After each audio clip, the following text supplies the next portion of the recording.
Hello learners, welcome to my channel. और ये video बहुत खास होने वाला है क्लास 10 वाले स्टूडेंट्स के लिए, क्योंकि मैं लेके आया हूँ टॉप टॉप तो नहीं बोलूंगा 5 ऐसे क्वेश्चन जिसको आप स्किप नहीं कर सकते, वो भी रियल नंबर चैप्टर से।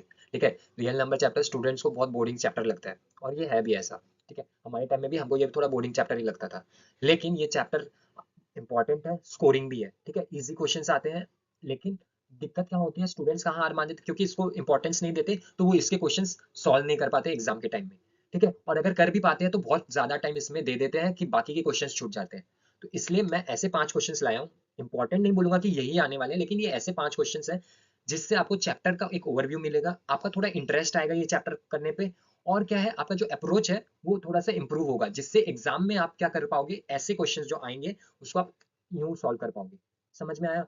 तो ज्यादा टाइम वेस्ट नहीं करते हैं, क्वेश्चन सॉल्व करते हैं, तब आपको समझ में आएगा मैं ऐसा क्यों बोल रहा हूँ। ठीक है, तो पहला क्वेश्चन लेते हैं। पहला क्वेश्चन क्या है, find the HCF of 1260 and 1680, और 4 ऑप्शंस दे दिए आपको। ठीक है, अब आप इसको सॉल्व कैसे करोगे? आपका एक ही अप्रोच रहेगा, आप करोगे 1260, ठीक है, फिर 1680, फिर प्राइम फैक्टराइज करोगे और सॉल्व करोगे। सही अप्रोच है, थम्स अप। लेकिन आपको नहीं लगता ये 1 मिनट से ज्यादा ले लेगा एमसीक्यू के लिए? श्योर ले लेगा ना। आप 1260 के फैक्टर्स लिखोगे, 1680 के फैक्टर्स लिखोगे, फिर एचसीएफ निकालोगे। ये 1 मिनट से ऊपर का टाइम ले लेगा, और एग्जाम में आप एमसीक्यूज को 1 मिनट से ज्यादा नहीं दे सकते, 1 मिनट से पहले करना है। और ये कैसे होगा? ये तभी हो पाएगा जब आपके पास अप्रोच हो, आपको समझ में हाँ ऐसे करना है या वैसे करना है। ठीक है, वो अप्रोच कैसे बिल्ड होगा? क्वेश्चन सॉल्विंग से। ठीक है, टीचर से आपको समझना पड़ेगा कि कैसे अप्रोच, आपको पहले तो खुद ही प्रैक्टिस करना पड़ेगा, फिर टीचर से लेना पड़ेगा कि शॉर्टकट ट्रिक्स हम क्या लगा लें या कैसे कर लें। ठीक है, तो अब मैं यहाँ पे बताने वाला हूँ कि कैसे आप फटक से अंडर 60 सेकेंड्स इसको, ऐसे क्वेश्चंस को सॉल्व कर लो। ठीक है, तो पहले हम एचसीएफ समझ लेते हैं। जिस बच्चे को एचसीएफ नहीं पता है तो उसको मैं फटक से छोटे में बता देता हूँ एचसीएफ क्या होता है। ठीक है, एग्जाम्पल के साथ बताऊंगा, डेफिनेशन नहीं बताने वाला। तो सपोज मेरे पास दो नंबर है 10 और 20, इसका एचसीएफ निकालना है। तो क्या होगा, एचसीएफ का मतलब होता है एक ऐसा नंबर आपको चाहिए जिसका टेबल में 10 भी आता हो और 20 भी, वो सेम नंबर पे। सेम नंबर पे सपोज 5 लिया तो 5 के टेबल में 10 भी आ रहा है और 20 भी आ रहा है। ठीक है, तो हमें ऐसा नंबर ढूंढना है। तो 5 तो नहीं है, क्यों? क्योंकि 2 के टेबल में भी आता है 10 और 20 आता है।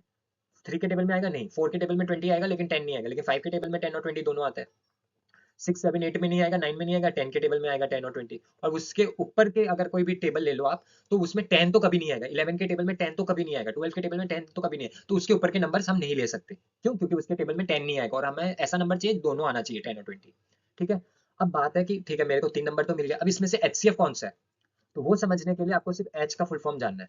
तो एच का मतलब क्या होता है यहाँ पे? हाईएस्ट। तो यहाँ पे 2 5 और 10 में हाईएस्ट कौन सा है? 10। तो 10 एचसीएफ हो गया। समझ में आए? ये एचसीएफ है। एचसीएफ कभी भी आपके दो गिवन नंबर से बड़ा नहीं होगा, हमेशा छोटा रहेगा। और उसमें भी जो दो गिवन नंबर है, उसमें से छोटा वाला नंबर के या तो बराबर होगा या उससे छोटा होगा, उसके ऊपर भी नहीं होगा। ठीक है, 10 के ऊपर भी नहीं होगा, लेकिन 10 के बराबर हो सकता है या 10 के नीचे का नंबर निकल के आएगा, और हमने अभी देखा भी है। आप देख लो 2 5 10 नीचे के नंबर आए सारे। सेम अप्रोच आपको 1260 और 1680 में लगाना है।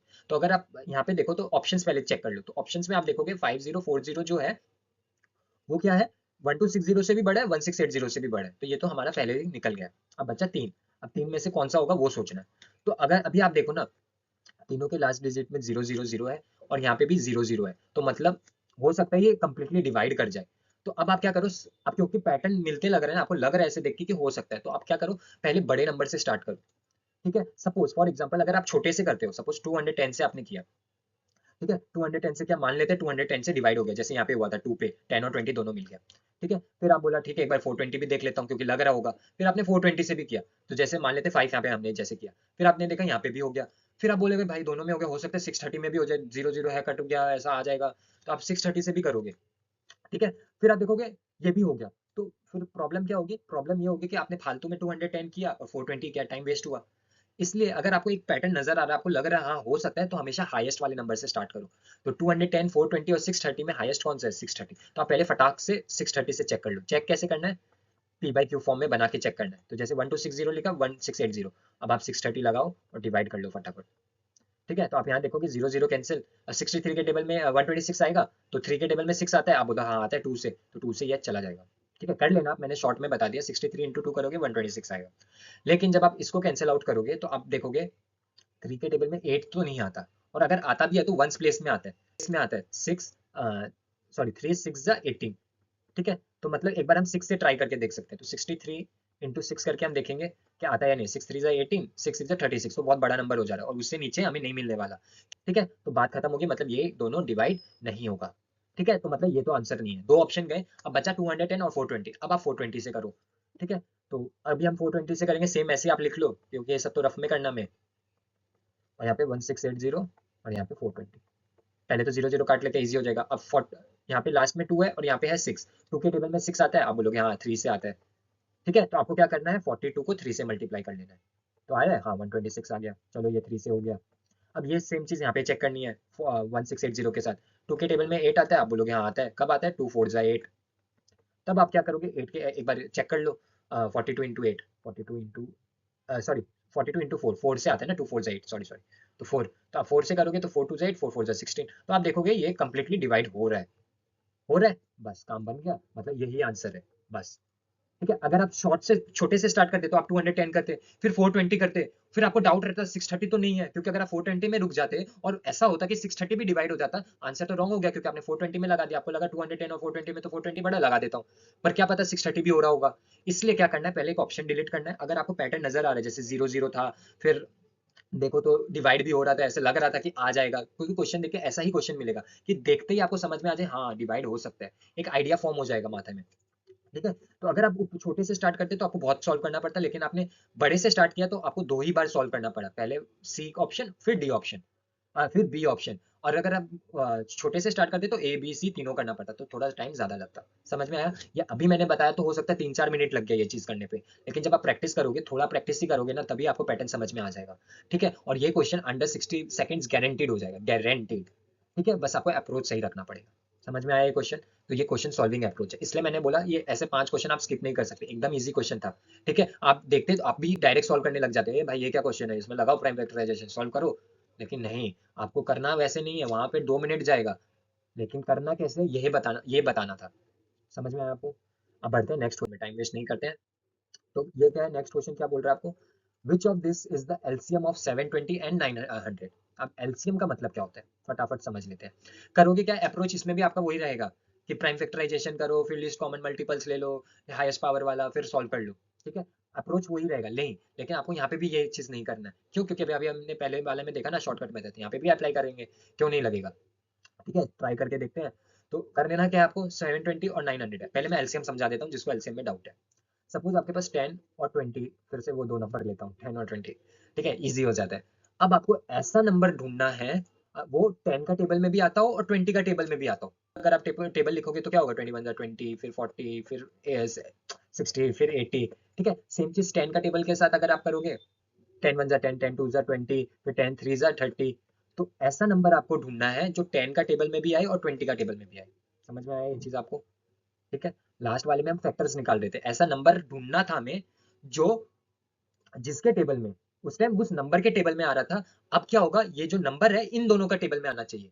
एचसीएफ में क्या था, उस नंबर का टेबल में आने का जरूरत था। अब एलसीएम में क्या है, इन दोनों के नंबर के अंदर वो नंबर आना चाहिए। मतलब राजा है भाई, दो दो इसका बॉडीगार्ड है यहाँ पे। ठीक है, दोनों के टेबल में आ रहा है। ठीक है, तो 10 और 20 तो अगर आप सॉल्व करोगे तो आप बोलोगे, अभी तो मैं नहीं दिखा रहा पूरा प्रोसेस। ठीक है, तो अब क्या नंबर होगा, देखो 9 तक तो नहीं होगा, सॉरी 10 1 10 तो नहीं होगा। क्या होगा, 10 2 20 हो सकता है। ठीक है, 10 2 20, क्यों, 20 10 का टेबल में भी आता है, 20 का टेबल में भी आता है, 21 20। फिर आप बोलोगे सर ऐसे तो फिर 40 भी हो सकता है। हाँ भाई सही बात है, 40 10 का टेबल में भी आता है, 40 20 का टेबल में। फिर मैं बोलूंगा फिर 60 को क्यों छोड़ते हैं, 60 को भी लो, दोनों का टेबल में आता है। ऐसे तो फिर बहुत सारे इन्फिनाइट नंबर्स आ जाएंगे। तो क्या इन्फिनाइट को एलसीएम मान लेंगे क्या, कौन सा मानना है वो है।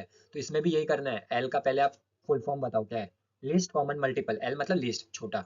तो 20 40 और 60 में छोटा कौन है, 20, तो 20 एलसीएम हो गया। समझ में आया बात? बस इतना ही करना है, ये एलसीएम समझाया, क्वेश्चन नहीं समझाया। समझ में आया ये बात? अब क्वेश्चन में ये कैसे अप्रोच हम लगाएंगे, तो आप यहाँ पे देखो 720 900 है। ठीक है, करना क्या है, पहले देखो एलसीएम, जैसे एचसीएफ में बताया कि जो छोटा नंबर है उसके छोटे ही होंगे जो भी नंबर आएंगे। एलसीएम में क्या होगा, जो बड़ा नंबर है ना, या तो उसके बराबर होगा या उसके ऊपर होगा। एचसीएफ में 10 या 10 से छोटा था, एलसीएम में 20 या 20 से बड़ा होगा। तो यहाँ पे आप देखो, तो एक ऑप्शन कट जाएगा, बताओ कौन सा। पॉज करो वीडियो और बताओ कौन सा नंबर होगा, और कमेंट्स में बताना सही था या नहीं। ठीक है, यहाँ पे अगर आप देखो तो जो 720 से भी छोटा है और 900 से भी छोटा है वो है 180। और अभी मैंने बोला एलसीएम में नंबर बड़ा होगा, मतलब 900 से बड़ा होगा। तो 180 तो यहाँ पे छोटा है, तो ये तो पहला गया, एक ऑप्शन गया हमारा। जैसे लास्ट में डी ऑप्शन गया था, यहाँ पे ए गया। अब बचा ये 3, अब ये 3 ऐसे हैं जो बड़े वाले नंबर से बड़े ही हैं, मतलब एलसीएम हो सकता है कोई एक भी, पर कौन सा होगा। तो पीछे वाले क्वेश्चन पे क्या था कि हमने देखा, हमने बड़े वाले नंबर से स्टार्ट किया था, ठीक है। पहले हमने लिया था 630, फिर लिया था 420, फिर गए नहीं 210 तक, लेकिन अप्रोच वो रहता। यहाँ पे अप्रोच उल्टा होगा, क्यों, एलसीएम है यहाँ पे। तो अगर आप देखो 10, 20, 40 और 60 में हमने क्या लिया, सबसे छोटा वाला लिया, सबसे छोटा वाला लिया। तो यहाँ पे भी हम क्या करेंगे, सबसे छोटा वाला से स्टार्ट करेंगे। हो सकता है आंसर ये हो सकता है आंसर ये हो, लेकिन ये भी तो हो सकता है आंसर 1800 में निकल जाए, बाकी तो करना ही ना पड़े। समझ में आया। तो अप्रोच ऐसे रखना है, एचसीएफ में बड़ा से स्टार्ट करना है, एलसीएम में छोटा से। बस ये अप्रोच ही बताना था। ये चीज तो आपको हजारों वीडियो मिल जाएगी, लेकिन अप्रोच कोई नहीं बताता, ठीक है। तो ये अप्रोच रखना आपको। अब यहाँ पे आप देखो 1800 है, सॉल्व कैसे करेंगे। इसमें तो डिवाइड नहीं करना है, एचसीएफ तक तो हमने डिवाइड कर लिया, पर यहाँ पे आप क्या करोगे, 720 लोगे और 900 लोगे, और आपको चेक करना है इन दोनों के टेबल में 1800 आता है या नहीं। तो आप बोलोगे 9 टू तो 1800 होता है, आता है, लेकिन क्या 7 का टेबल में आएगा। 720 का आप करने मत बैठना। अब मैं यहाँ पे भी आपको एक ट्रिक बताता हूँ। करना क्या है, 720 आपको 721 जा 720 722 जा 1440 ऐसे नहीं करना है। करना क्या है आपको, अब आपको चेक करना है कि 720 के टेबल में 1800 आता है या नहीं। तो इसमें आप है ना थोड़ा सा ये यूज करना। कैसे, देखो 720 इंटू 1 इंटू 2 कर सकते हो, ये अगर थोड़ा सा फास्ट नहीं काम कर रहा है, लेकिन इसको थोड़ा और फास्ट काम कराना है तो आपको विजुअलाइज करना पड़ेगा। ठीक है, आप एक बार इसको 700 समझ लो, 20 मत समझो, 700, सिर्फ 700। तो 700 इंटू 1 700, 700 इंटू 2 मतलब 1400, 700 इंटू 3 मतलब कितना, 200, 2100। ठीक है, मैं फटाफट यहाँ पे लिख देता हूँ, 700, 1400, 2100 मतलब 2100। ठीक है, अब 20 अगर हम ले भी ले तो 20 का कर लेंगे तो क्या होगा, 20 प्लस 22 जा 40, 23 जा कितना 60। तो अब आप देख लो, प्लस भी कर लो इसको फटाफट, या ऐसे भी आप देख लो, सिर्फ इसमें ही देख लो अगर आप, तो 1800 कहीं भी इनके अंदर आने से रहा। सही बात है। तो ऑब्वियस सा बात है, यहाँ पे 1800 तो यहाँ पे मल्टीपल पे नहीं मिलेगा। ठीक है, तो मतलब ये ऑप्शन गलत। दो निकला, जैसे वहां पे भी यही हुआ था, 630 निकल गया, यहाँ पे भी ये हुआ 1800 निकल गया। अब बचा दो। अब आपका मन में रहेगा ये अब आप इसको फिर से नहीं करेंगे, क्यों, क्योंकि लिस्ट है, क्या पता 1600 में काम बन जाए, सॉरी 3600 में काम बन जाए। तब आप क्या करोगे, आप फिर वही अप्रोच लगाओगे। सेवन चेक करना 900 और 720 का टेबल में ये 6300 आता है या नहीं। तो 900 फोर्जा आता है, ये तो डायरेक्ट दिख रहा है। ठीक है, 9 का टेबल है ना, 00 है इसलिए इजी लग रहा है, एग्जाम में भी इतना टफ नहीं देगा, इजी ही देगा। ठीक है, लेकिन 720 में लफड़ा है भैया, 3600 आएगा या नहीं, आप कैसे करोगे। अब 720 के लिए आप क्या करोगे, 720 के लिए कुछ ज्यादा माथा नहीं लगाना है। आप देख लो क्या पूछ रहे हैं, 3600।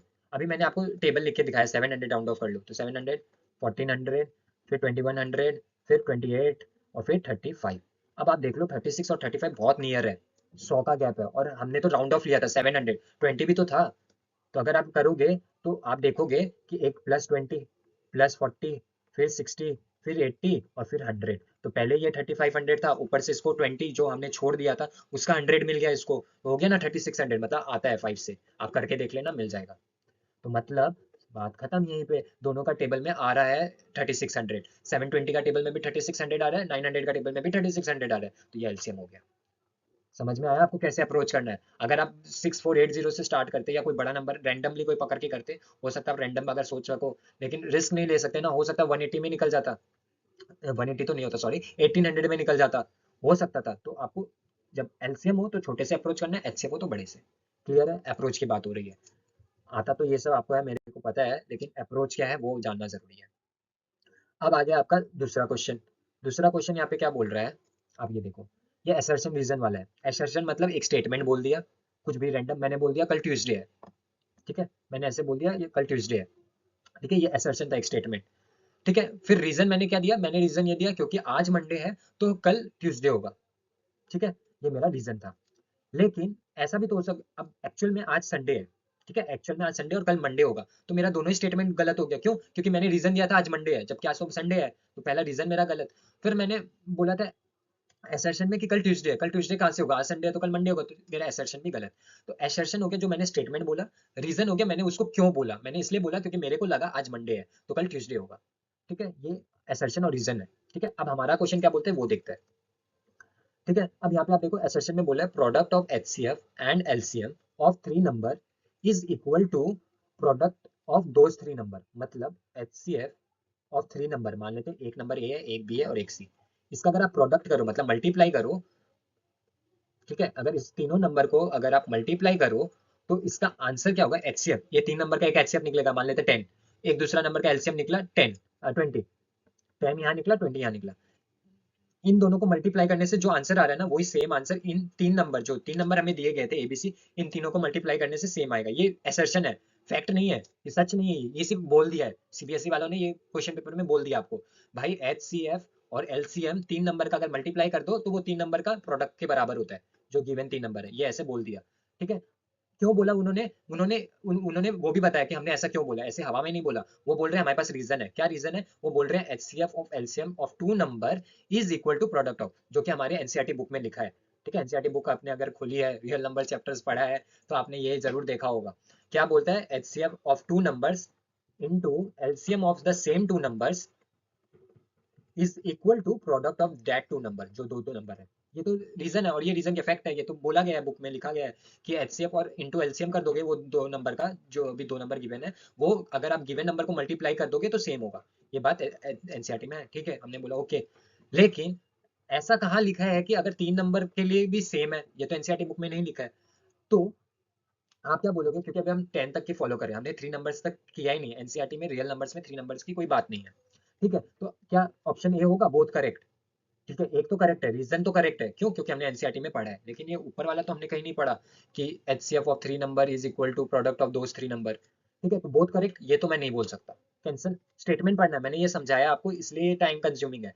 आप वहां पे यहाँ से काम करोगे, एग्जाम में आपका ये चलना चाहिए। ठीक है, एमसीक्यूज में क्यों, टाइम बहुत कम है, यहाँ पे सोचना है। एमसीक्यू में आपसे नहीं चाहते सॉल्व करके दिखाओ मेरे को कैसे किया, ये क्यों किया, एसर्शन में ऐसा बोला है तो तुमने रीजन में ऐसा क्या, वो क्यों, कुछ नहीं है, आपको यहाँ से सोचना है ये सब चीज।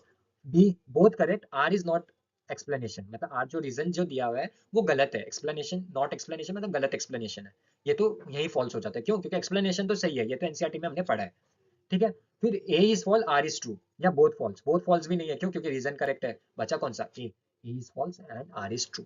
समझ में? और ये चीज सच भी है कि असर्शन गलत बोला है उन्होंने, ऐसा जरूरी नहीं है बन सकता है, लेकिन ये चीज नहीं बनेगी।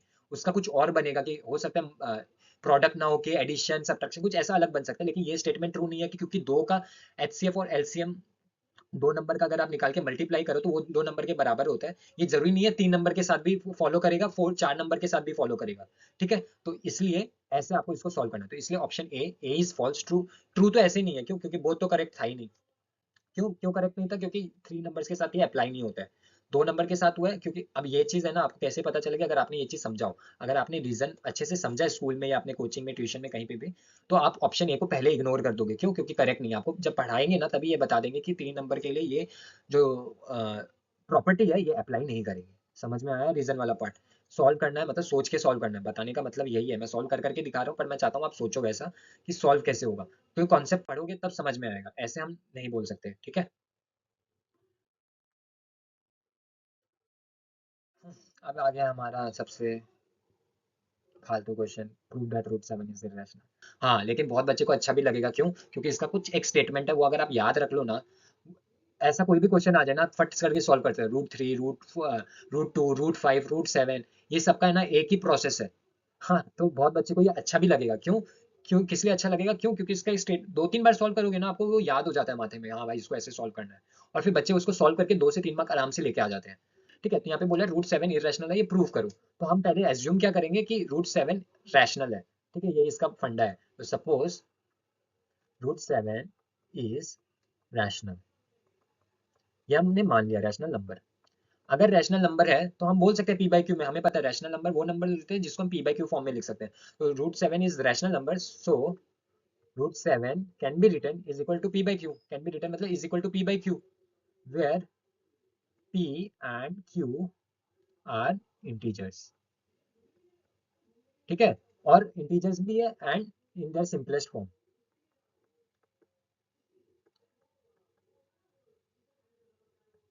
इन their simplest form, simplest form का मतलब क्या होगा कि आप इसका सिर्फ एक ही फैक्टर होगा वन, दोनों का पी और क्यू का एक ही फैक्टर होगा वन। जैसे 2/3 अगर हम ले लें, तो 2 और 3 सिर्फ वन का टेबल में आएगा, बाकी कोई का टेबल में नहीं आएगा। तो 2 और 3 क्या हो गया? रैशनल नंबर और अपना सिंपलेस्ट फॉर्म में। सेम बात मैंने यहाँ पे लिखी है। तो अब मैं बोल सकता हूँ, अगर मैं ये चीज को स्क्वायर कर दूं, अगर ये चीज को स्क्वायर कर दूं, स्क्वायरिंग बोथ साइड, तो मैं ऐसा लिख सकता हूँ, सॉरी, तो मैं ऐसा लिख सकता हूँ कि 7 = p/q का स्क्वायर। क्यों? क्योंकि मैंने स्क्वायरिंग किया, स्क्वायरिंग बोथ साइड। अब इसको सॉल्व कैसे करेंगे वो तो मैंने आपको बताया नहीं। हमारा अप्रोच ये रहेगा इसको सॉल्व करने का कि पहले हम इसको दिखाएंगे कि ये एक रैशनल नंबर है, ठीक है, फिर हम इसको सॉल्व करने बैठ जाएंगे, जैसे अभी मैं दिखाया, रूट हटा देंगे, फिर इसको आगे और सॉल्व करेंगे। फिर है ना, एंडिंग में हम क्या दिखाएंगे, हम ये दिखाएंगे इसका वन के अलावा भी और एक फैक्टर है। वन होना चाहिए, वो तो हमने स्टेटमेंट में ऊपर बोल दिया। वन के अलावा भी दूसरा फैक्टर्स है, मान लेते टू है, सपोज एग्जांपल दे रहा हूँ, टू है या थ्री है, तो फिर क्या, अगर टू या थ्री भी इसका फैक्टर है तो हमने जो रैशनल नंबर बोला वो भी गलत हो गया। क्यों? क्योंकि रैशनल नंबर में तो सिंपलेस्ट फॉर्म में सिर्फ फैक्टर वन होना चाहिए, और हमने तो बोल दिया इसका वन से एक से ज्यादा फैक्टर है, तो मतलब हमने जो ऊपर एज्यूम किया था कि रैशनल है वो वहीं गलत हो गया। क्यों गलत हो गया? क्योंकि इसका वन से ज्यादा फैक्टर निकल के आ गया। तो सीधा सा बात है, ये रैशनल नंबर तो नहीं है, रैशनल नहीं है तो क्या होगा, इररेशनल होगा। समझ में आया? ये इसका प्रूफ है, ठीक है। तो अब इसको हम सॉल्व करते हैं। तो हम इसको अब हम ऐसे लिख सकते हैं, p square is equal to seven Q square, ठीक है, स्क्वायरिंग बोथ साइड का, तो ऐसे। अब मैं इसको ये बोल सकता हूँ, P square is equal to seven Q square, तो P square is divisible by seven. अब आप बोलोगे सर ये स्टेटमेंट कहाँ से आ गया, डिविजिबल बाई सेवन। देखो अब मैं इसको फटक से शॉर्ट में समझाता हूँ। मैं बोलता हूँ x is equal to five, क्या फाइव टू से डिवाइड होगा? नहीं होगा। अब मैं बोल देता हूँ x is equal to five into two. अब क्या ये सेकंड स्टेटमेंट टू से डिवाइड होगा? आप बोलोगे हाँ हो जाएगा, five two ten, ten two के टेबल में तो टेन आता है। सेम बात यहाँ पे भी है, यहाँ पे भी आप ये समझो। अगर मैं लिख देता p square is equal to q square, तो आप नहीं बोल सकते थे ये सेवन से डिविजिबल है या नहीं। लेकिन जब स्टेटमेंट ऐसा हो गया, p square is equal to seven Q square, जैसे यहाँ पे टू लगाया तो टू से डिविजिबल हो गया, थ्री लगाता तो थ्री से हो जाता, फोर लगाता तो फोर से, आप ट्राई कर लेना, ठीक है। तो वैसे ही हमारे स्टेटमेंट में हमने सेवन लगा दिया तो सेवन से डिविजिबल हो गया, तो वही चीज मैंने यहाँ पे लिखा, लगाया नहीं, मतलब हमने सॉल्व किया तो सेवन आया, समझाने के लिए मैंने बताया, ठीक है। इसको अवॉइड करो आप, ठीक है, ये रफ है, ठीक है। तो seven P square is divisible by seven. अब इससे हम बोल सकते हैं P is divisible by seven, so P is divisible by seven, ठीक है। आप अगर एनसीईआरटी बुक में देखोगे ना, ये इसका स्टेटमेंट, ये मैंने अभी जो स्टेटमेंट लिखा P is divisible by seven, उसका एक स्टेटमेंट आपको मिलेगा, if A square is divisible by, हाँ ऐसा कुछ स्टेटमेंट आप चेक करना, if P square is divisible by A then P is also divisible by A, उसका एक फैक्ट है, वो थ्योरम आप बोल सकते हो या प्रूव, ऐसा कुछ है, ठीक है। तो सेम चीज मैं भी यहाँ पे यही लिख रहा हूँ उसी को यूज करके कि P square is divisible by seven, so P is also divisible by seven, ठीक है। आप बुक में चेक कर लेना ये चीज, ठीक है। अब हम क्या करेंगे, तो p is divisible by seven, तो मैं बोल सकता हूँ p is equal to seven k, अब कौन सा नंबर से डिविजिबल है वो मेरे को नहीं पता, p is divisible by seven, ठीक है, ये मैंने बोला, तो इसका मतलब क्या हुआ कि मेरे को नहीं पता कि सेवन के साथ और कौन सा नंबर है। जैसे यहाँ पे था, पहले फाइव था, फिर मैंने टू लगाया, अब मैंने बोला कि फाइव इंटू टू, ये जो स्टेटमेंट है इज डिविजिबल बाई टू, लेकिन टू के आगे क्या लगा था, अभी मैंने लिखा तो मेरे को पता है, लेकिन हमारे इस केस में अगर आप यहाँ पे देखो, हमें नहीं पता है कि और कौन सा नंबर है सेवन के साथ, ठीक है, सिर्फ हमें एक ही नंबर पता है सेवन, इसलिए हम क्या करें, एक एज्यूम करें, एक नंबर है के,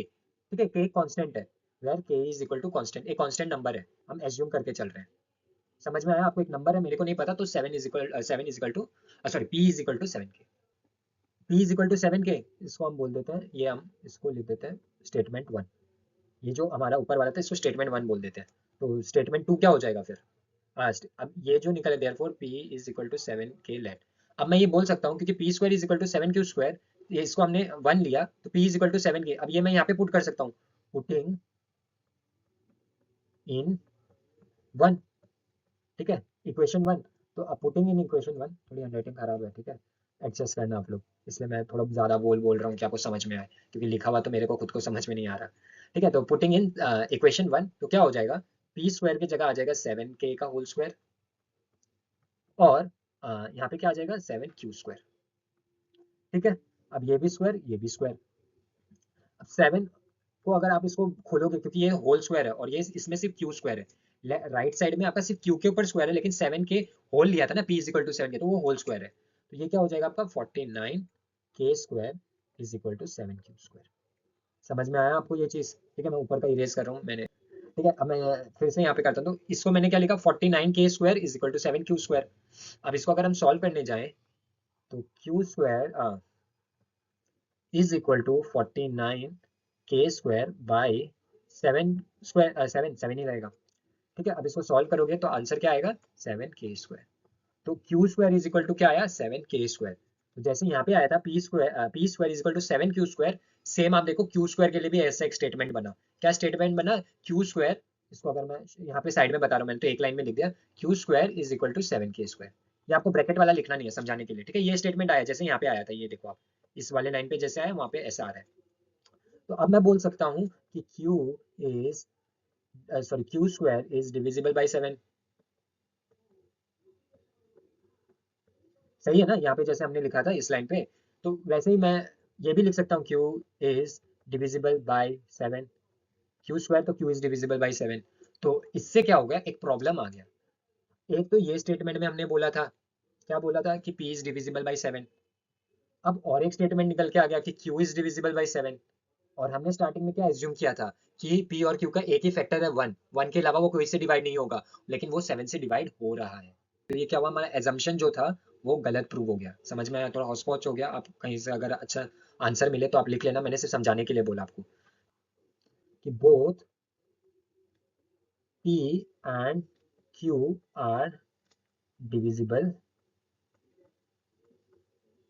बाई 7। ठीक है, ये हमने बता दिया था, सब यहाँ पे हौच पौच हो गया तो मैंने हटा दिया। P and Q are divisible by 7।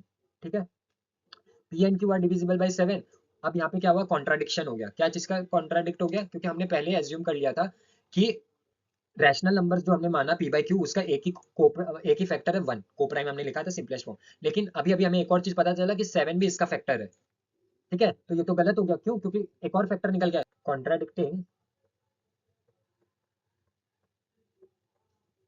Contradicting the assumption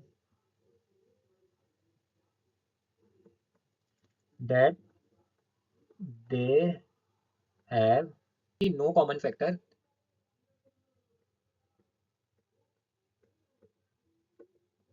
ठीक है, तो contradicting the assumption that they have no common factor. तो हमने स्टार्टिंग में यही माना कि उसका कॉमन फैक्टर नहीं है 1 के अलावा, लेकिन अभी यहाँ पे 7 निकल के आ गया बीच में। तो अब क्या हो गया, contradicting the assumption that they have no common factor. तो that's why therefore root 7 is irrational. Rational तो नहीं है वो, इसलिए क्या हुआ, वो इरेशनल बन गया। समझ में आया आपको? मैं शॉर्ट में बता देता हूँ। पहले हमने इरेशनल माना, रैशनल माना, पी बाई क्यू फॉर्म में लिखा। पी बाई क्यू फॉर्म में रैशनल नंबर को लिखने का मतलब वो उतना सिंपलेस्ट फॉर्म में है। ठीक है, हमने माना था कि वो पी बाई क्यू फॉर्म में लिखा हमने, और ये भी माना वो सिंपलेस्ट फॉर्म में है। ठीक है, कि उससे 1 के अलावा और कोई फैक्टर नहीं होगा। फिर हमने सॉल्व किया तो देखा 1 के अलावा और एक फैक्टर आया 7। ठीक है, और हमने एजम किया था कि वो रैशनल है और उसका कोई फैक्टर नहीं है अदर देन 1। तो वो एजम्पशन जो था हमारा वो गलत हो गया, इसलिए रूट 7 इज इरेशनल। ठीक है, समझ में आया? अब है, बढ़ते हैं नेक्स्ट क्वेश्चन की तरफ। अब आ गया हमारा फिफ्थ क्वेश्चन। फिफ्थ क्वेश्चन क्या बोल रहा है आपका, Ajay has a box of length 3.2 metre, breadth 2.4 metre and height 1.6 metre, which what is the length of the longest ruler that can is exactly measure the 3 dimension of the box, show your steps and give valid reason। ठीक है, अब यहाँ पे आपको क्या बोला, अब ये स्टेटमेंट वाला क्वेश्चन है और एक जनरली मिल जाता है बोर्ड्स एग्जाम में। ठीक है, और बच्चे यही फंस जाते हैं। कहाँ फंसते हैं कि करना क्या है, एचसीएफ लगाना है या एलसीएम लगाना है। ठीक है, तो अभी आप यहाँ पे बात समझना कैसे पता चलेगा एचसीएफ लगाने एलसीएम। एक नॉर्मल यूनिवर्सल रूल है, हर एक टाइम वैलिड हो या ना हो मैं नहीं बोल सकता, लेकिन एक नॉर्मल रूल है। अगर आप लॉन्गेस्ट देखोगे ना, वर्ड लॉन्गेस्ट, ग्रेटेस्ट, हाईएस्ट, तो वहाँ एचसीएफ लगता है जनरली। और जहाँ लीस्ट, कॉमन या स्मॉल, स्मॉलेस्ट, ऐसा कुछ वर्ड यूज हो तो वहाँ पे एलसीएम लगता है। यहाँ पे लॉन्गेस्ट है तो एचसीएफ लग रहा है। ठीक है, लेकिन लग कैसे रहा है, यहाँ पे आपको बोला है कि Ajay has a box of length 3, 2.4 और 6। तो ये हमारा जो डायग्राम है यहीं पे देख लेते हैं एक बार। ये आपका लेंथ हो गया, हाइट हो गया, ये हम ब्रेथ मान लेते हैं, ये हमारा लेंथ हो गया। ठीक है, अब बोला है यहाँ पे एक तो है 1.6 मीटर का। अभी हमें डायमेंशंस का कोई काम नहीं है। ठीक है, कुछ हमें सॉल्व करके मतलब ऐसा नहीं दिखाना है कि वॉल्यूम निकालो, ये निकालो, वो निकालो। अभी समझना क्या है यहाँ पे आपको, कि आपको बोल रहा है कि रूलर जो है, स्केल जो है, उसका क्या साइज ले। ठीक है, कौन सा साइज का स्केल ले कि ये वाला साइड भी पूरा मेजर हो जाए उस स्केल से, ये वाला साइड भी पूरा मेजर हो जाए और ये वाला चीज भी पूरा मेजर हो जाए। ठीक है, कौन सा स्केल से होगा। ठीक है, बोलने का मतलब क्या है कि कंप्लीटली एग्जैक्टली मेजर किया जाए। ऐसा नहीं हो जब आप मेजर कर रहे हो, सपोज ऐसे मैं मेजर कर रहा हूँ, एक बार ये मेरा स्केल है, ये मेरा मान लेते हैं बॉक्स का ये एक हाइट है। मैंने एक बार मेजर किया, इतना आया, फिर इतना आया, फिर थोड़ा सा पार्ट ऊपर का बच गया तो मैंने और यहाँ पे पुट किया, तो आप देखो ये ऊपर चला गया, एक्सेस हो गया। कंप्लीटली मेजर नहीं हुआ, एग्जैक्टली नहीं हुआ, थोड़ा सा स्पेस रह गया ऊपर। ऐसा नहीं होना चाहिए। तो ये कैसे पता चलेगा, ये पता चलता है एचसीएफ से, हाईएस्ट कॉमन डिवीजर। एचसीएफ क्या बताता है हमें, एचसीएफ यही बताता है ना कि दोनों के बीच में, जैसे हमने फर्स्ट क्वेश्चन में देखा, हमने क्या निकाला था, एचसीएफ जिसके टेबल में 10 भी आता है और जिसके टेबल में 20 भी आता है, ऐसा एक नंबर निकाला था। सेम यहाँ पे भी है, ऐसा स्केल चाहिए जिससे लेंथ भी मेजर हो, ब्रेथ भी मेजर हो और हाइट भी मेजर हो। समझ में आया आपको, एग्जैक्टली मेजर हो मतलब पॉइंट में नहीं था। जैसे हम जब एचसीएफ ले रहे थे, कोई डेसिमल वैल्यू थोड़ी ना था, एग्जैक्टली आ रहा था कि ऐसा कौन सा नंबर है जिसके टेबल में 10 भी आ रहा है, जिसके टेबल में 20 भी आ रहा है। तो वैसे ऐसा कौन सा स्केल है जिसके टेबल में जिसको हम कंप्लीटली मेजर कर, जिसका लेंथ भी कंप्लीटली मेजर कर पा रहे, ब्रेथ भी और हाइट भी। समझ में आया? ये कॉन्सेप्ट है यहाँ पे। ऐसे आपको समझ के करना पड़ेगा। ठीक है, थोड़ा टफ लग सकता है, थोड़ा कंफ्यूजिंग लग सकता है, लेकिन जब 2-3 क्वेश्चन इस टाइप के कर लोगे ना तो ही समझ में आने लग जाएगा। उतना टफ नहीं है ये चीज। ठीक है, अब यही चीज हम यहाँ पे करते हैं। तो यहाँ पे क्या निकालना है? एचसीएफ निकालना है। तो गिवन पहले हम लिख लेते हैं, ज्यादा स्टेटमेंट नहीं लिखना। गिवन लेंथ हमें दे के रखा है 3.2, ब्रेथ क्या दिया है 2.4, और हाइट क्या दिया है 1.6। अब ये आप देखो डेसिमल में, तो प्राइम फैक्टराइजेशन में प्रॉब्लम होगा, तो हम इसको क्या करेंगे, सेंटीमीटर कर लेंगे। तो 320, 240 और 160। अब हमें निकालना है, अभी हमें निकालने क्या बोला है यहाँ पे, हमें निकालना पड़ेगा एचसीएफ। तो एचसीएफ, तो we need to find HCF of 320, 240 और 160। और एचसीएफ जो है मैंने आपको पहले बताया था कि जो 3 नंबर दिया रहता है उसका जो लोएस्ट नंबर है उससे ऊपर बड़ा नहीं होगा, मतलब 160 से बड़ा एचसीएफ नहीं आएगा। अगर आ रहा है तो आप गलत हो, समझ जाना वहीं पे। ठीक है, प्राइम फैक्टर। तो अगर आप चाहो तो वीडियो पॉज कर लो, आप खुद भी ट्राई करो एचसीएफ निकाल पा रही हो नहीं, और उसके बाद मेरे साथ आंसर मैच करना, नहीं तो मेरा तो आप देख ही लो अगर गलत आ रहा है तो। ठीक है, चलो।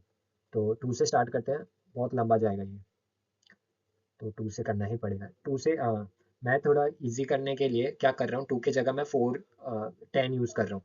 ठीक है, अभी के लिए यूज कर रहा हूँ, एग्जाम में आपको प्राइम फैक्टराइजेशन में हमेशा छोटे नंबर से, प्राइम नंबर से स्टार्ट करना है। अभी क्योंकि टाइम हम कम कंज्यूम करें, फटाफट आंसर आए, तो मैं 10 ले रहा हूँ। क्यों? क्योंकि सारे नंबर के डिजिट, लास्ट डिजिट 0 है ना, तो 10 से आराम से निकल जाएगा। ठीक है, निकलने से तो ये 40 से भी निकल जाएगा, तो मैं डायरेक्ट 40 ले लेता हूँ, ये सारे 40 में आएंगे। ठीक है, आप प्राइम फैक्टराइजेशन से करो, एचसीएफ हमें मैच करना है, तो आप पॉज करके एचसीएफ मैच कर लेना। ठीक है, तो 8 जा, ठीक है, यहाँ पे आएगा 6 जा, और यहाँ पे आएगा 4 जा। तो अब ये दोनों 2 से आएंगे, 2 4 जा 8, 2 3 जा 6, और 2 2 जा, और इसको फिर करूँगा तो 2 ब्रेक होके 2 2 जा। तो अभी अगर एचसीएफ हम लिखें यहाँ पे, तो 320 के लिए आया हमारे पास 40 इंटू 2 टाइम्स 3।